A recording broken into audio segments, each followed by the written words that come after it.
అప్పుడు జ్వరం వస్తే మనం ఏమేం తిన్నాము, అవి ఎక్కడి నుంచి తిన్నామో ఎక్కడ పెయిన్ లేకుండా డైరెక్ట్ హిప్ జాయింటే. సో అసలు ఏం జరుగుతుంది సార్? What is happening? ఏం అర్థం కావట్లేదు అసలు. హిప్ జాయింట్ పెయిన్స్ జనరల్గా ఇంతకు ముందు 60-65 ఇయర్స్ దాటిన వాళ్ళకి వస్తుండేవి. లేదు ఏదైనా హిప్కి యాక్సిడెంట్ అయితే హిప్ జాయింట్ తొందరగా అరిగిపోయి పెయిన్ వస్తుంది. Otherwise hip joint pain very rare, చాలా తక్కువ చూసేవాళ్ళం. 60 ఇయర్స్ తర్వాత ఎట్లాగూ హిప్లో గుజ్జు అరిగిపోతుంది కాబట్టి పెయిన్స్ వస్తుంది. ఇప్పుడు ఈ కోవిడ్ పుణ్యమా అంటూ మన కోవిడ్ రాగానే మనం ఏం చేస్తున్నాం, హాస్పిటల్ అడ్మిట్ అయినా అవ్వకపోయినా కానీ హై డోసెస్ ఆఫ్ స్టెరాయిడ్స్.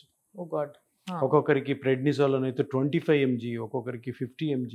లేదు హాస్పిటల్ అడ్మిట్ అయితే 1 గ్రామ్ పొద్దున 1 గ్రామ్ సాయంత్రం. పాపం వాడిన వాళ్ళకి కూడా తెలియదు వాళ్ళు వాడుతున్న స్టెరాయిడ్స్. వాళ్ళు అప్పుడు ఎందుకు ఏ మందు చెప్పినా కూడా వేసుకునేవాళ్ళు, ఎందుకంటే ఎక్కడ చచ్చిపోతామని. హాస్పిటల్ అడ్మిట్ అయ్యేవాళ్ళు చనిపోతున్నారు, ఇంట్లో టక్కని చచ్చిపోతున్నారు. అది దానికి ఎవరికి అంతు చిక్కక ఇంకా స్టెరాయిడ్స్ ఎటువంటివంటే టాబ్లెట్స్, ఇంజెక్షన్స్ అవన్నీ సర్వరోగ నివారణి. ప్రతి ఒక్కరికి స్టెరాయిడ్, ఏం అర్థం కాలేదంటే స్టెరాయిడ్ పెట్టిస్తారు.